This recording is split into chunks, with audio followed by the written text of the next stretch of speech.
Hi friends, I am here to read you the next two chapters of our book, Escape from Mr. Lemoncello's Library. Okay. Chapter 42.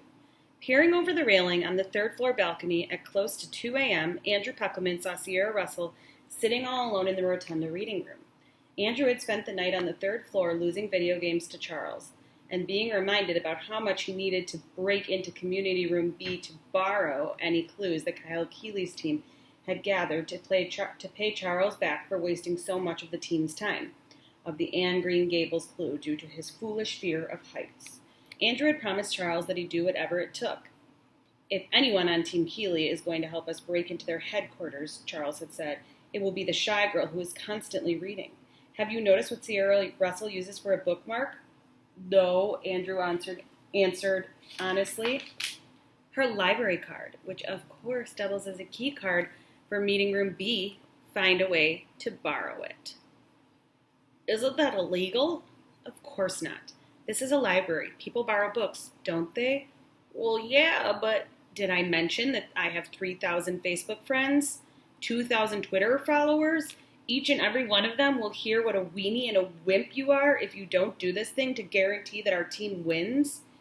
So Andrew made his way down to the first floor. Sierra, as usual, was reading a book. As he moved closer, Andrew saw a flash of white. Charles was right. Sierra was using her shiny white library card to mark her place in the book's pages. He made his way to the cluster of overstuffed reading chairs. Good book? His voice startled her. Oh, hello, yes. Mind if I join you? He slid into a crinkly leather seat opposite of Sierra. So, what are you reading? Charlie and the Great Glass Elevator by Roald Dahl. Oh, yeah, I've heard about that book. Where's the rest of your team? They went to bed, want to get up bright and early before the doors on the second floor open again. Yeah, Haley and Charles conked out, too. Guess it's just us bookworms, huh?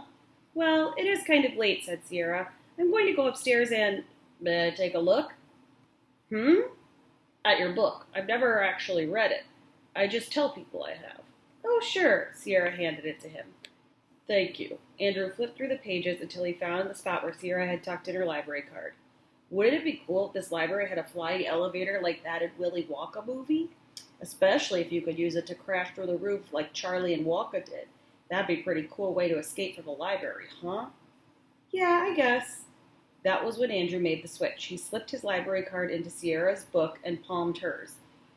Charles would be so proud of him.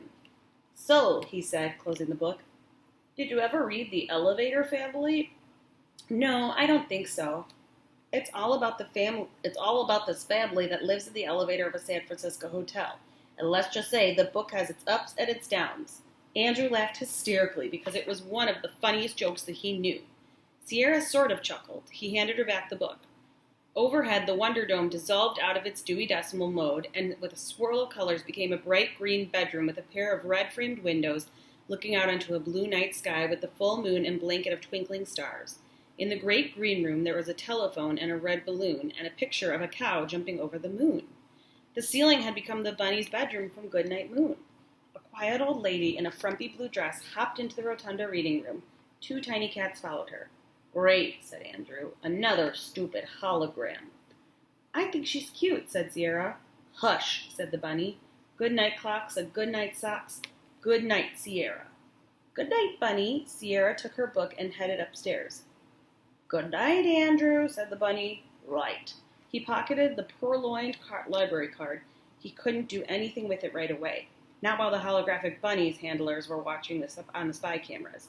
But first thing in the morning, Good night, old bunny, saying hush, he called out, and then under his breath he muttered, In the morning, our competition we're going to crush.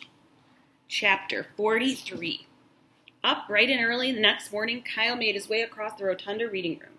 It was 8:15. The Dewey Decimal doors would be open in 1 hour and 45 minutes. The game would be over in less than 4 hours. Kyle was totally pumped. Sierra Russell, on the other hand, was sitting in a comfy chair reading a book. Hey, said Kyle. Hi, said Sierra, stifling a small... Hi, said Sierra, stifling a small yawn. Did you stay up all night reading? No, I went upstairs around 2, but there was a new stack of books on the librarian's desk when I came down. Oh, really? What'd you find? 5 copies of this. She showed Kyle her book. It was The 11th Hour, A Curious Mystery. It's a rhyming picture book about Horace the elephant's 11th birthday party and the search to find out who ran off with all the food. There are hidden messages and cryptic codes all over the place, all over the pages. Why is it called the 11th hour? The birthday feast was supposed to take place at 11 a.m., but since everybody stole all the food, Kyle left 11 a.m. What? The 11th hour. That's the last possible moment. Kyle nudged his head up at the Wonder Dome. How much do you want to bet that at 11 o'clock on the dot, the clue we need most of all will pop up in the 300 section? Sierra smiled. So this new book is a clue about our clue? That's my guess. Did you eat breakfast? Not yet. Well, what are you waiting for? Said Miguel as he strode into the room. I just lost my place. I'm sorry. Today's the big day. We're going to need our energy for the final sprint. He's right, said Akimi, climbing down the spiral staircase. The doors open in less than 2 hours. Then we only have 2 more hours to figure everything out. But, said Kyle to his other teammates, Sierra just figured out when we'll get the big 300s clue. He gestured toward the picture book at the last possible minute. What? Said Akimi. 11:59? Close. 11 o'clock. Awesome, said Miguel. It must be a very good clue. Kyle and his team went into the cafe where they found Haley Daly seated at a table, eating half a grapefruit and staring blankly through the glass walls into the rotunda. Hey, Haley, said Kyle. How's it going? Not bad. You? Good. Win or lose, we're having a blast. We're the fun bunch, said Akimi. You guys really get along, huh? Oh, yes, said Sierra. I haven't had this much fun since I was 6. Seriously? What's the matter, Haley? Said Akimi. Life not so good on Team Charles? It's okay, I guess. I mean, we've pulled together some good clues and all, but...